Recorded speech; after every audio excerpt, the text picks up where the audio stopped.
Christine, look at this. Yeah. You know what that is? Everybody knows what that is. Well, not everybody, but I mean, you know what that is, right? Yeah, of course. But wait a minute. Some people don't know what it is, though.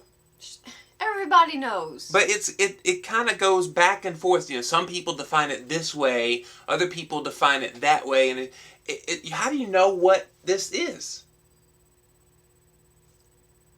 It's just It common is what knowledge. it is? It's common knowledge. Common knowledge? Yeah. That? Everybody knows what that is? Yeah. I don't think they do. Welcome back to Living La Vida Low Carb on YouTube. And this is episode 32. My name is Jimmy Moore. I'm Christine Moore. And today we're going to define low carb. And despite what my beautiful sidekick over here was saying, not everybody knows what low carb means. What? Sidekick. Yeah, you know the opening little segment, you're my sidekick, my lovely sidekick. Okay, I'm her sidekick, and she's going to take over the show now. I just had to get that in. Why don't you tell us what you think the definition of low carb is, and do it just in a little succinct little package. What is low carb? Low carb, wow. Okay. Low carb, wow, okay. No. I like that. Low carb is, well, to me, it's Why is she having so much trouble, y'all? No, because... Save that thought. This is the problem. We have so many definitions or non-definitions of what low carb means. I want to be perfectly clear what I mean when I say low carb, and that's what we're going to talk about in today's today's YouTube video. I do so much, it's hard to keep up with it sometimes. So, low carb, what do you mean? And I think in order to define what low carb is, I want to tell you what it isn't. Low carb is not a dangerous fad. It is not something that's just popped up in the last few years that nobody's ever heard of. Low carb is actually the way our ancestors ate.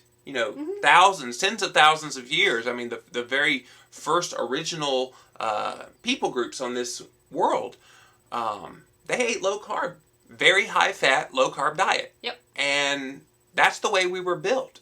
It's only been in the last 100, even the last 50 years, where we've introduced grains to the diet, where we're starting to see all these what we call modern diseases like diabetes and cancer and Alzheimer's and all these different things that carbohydrates are at the very root of. Mm-hmm. And so it's definitely not a dangerous fad. If people are worried about it, I'm not going to get on that fad diet, and it's like, well, no, the fad diet is truly the low-fat diet because our bodies were not made to eat a low-fat diet. Your brain is comprised of so much fat.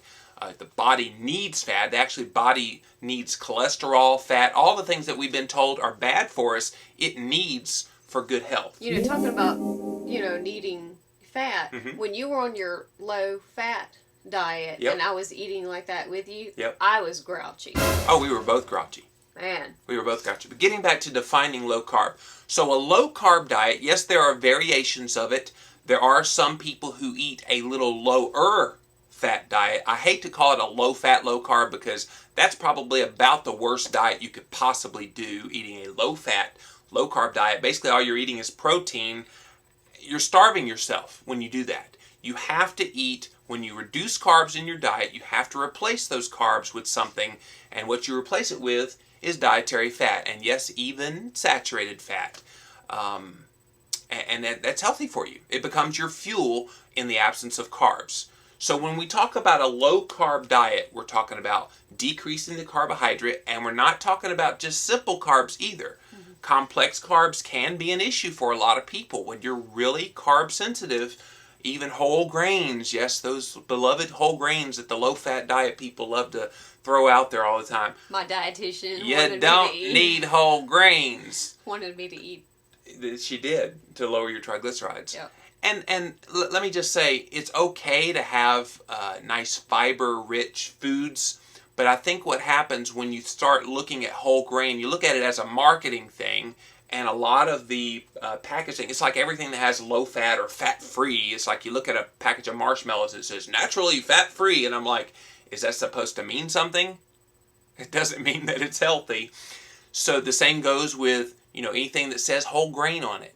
Don't automatically assume it's good for you. There are some good whole grain out there, products. I know we use the low-carb wraps that are from La Tortilla Factory. Love those. Great whole grain, about 8 grams of fiber, and only about 3 or 4 net carbs. So, those kind of things are perfect, but you have to read your labels and not just trust that label that says low carb, low fat, whatever, is correct.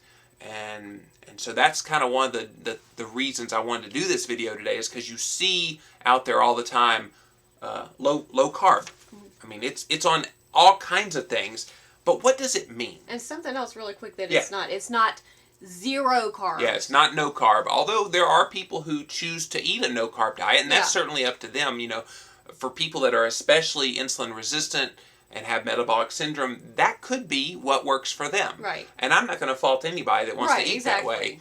In fact, Gary Taubes in his book, Good Calories, Bad Calories, talks about, all carbohydrates at some point can affect your health. Mm-hmm. So you need to be cognizant of all the carbs that go in your body, and only eat those foods that are lowest in carbs. A lot of times you have been mistaken that, you're that zero carb person. Yeah, the no carb guy, the zero carb guy.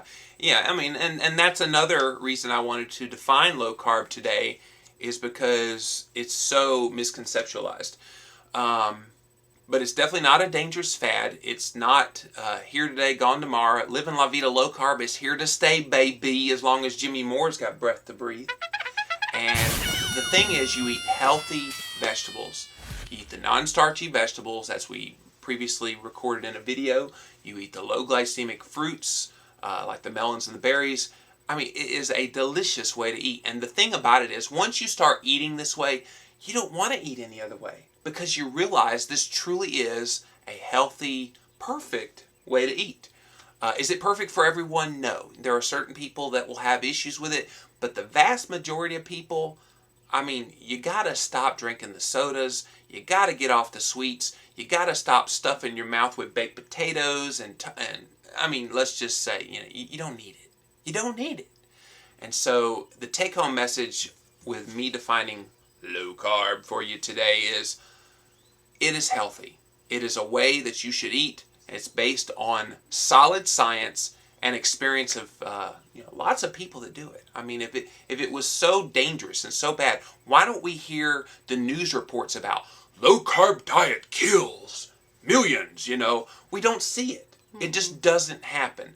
So all the hyperbole you hear about low carb being bad for you, it's going to clog your arteries, yada yada yada. Screw that. Well, mankind would have never survived. No. We wouldn't have made it to the 21st century. And actually what's going to kill us is all the grains that we're eating and all the sugar and things. So hopefully now you feel encouraged in your low-carb lifestyle that low carb is the way that you're going to go to lose weight, get healthy, and stay that way for the rest of your long and healthy life. That's all the time we have for Living La Vida Low Carb on YouTube, episode 32. Got anything else to say? Nope.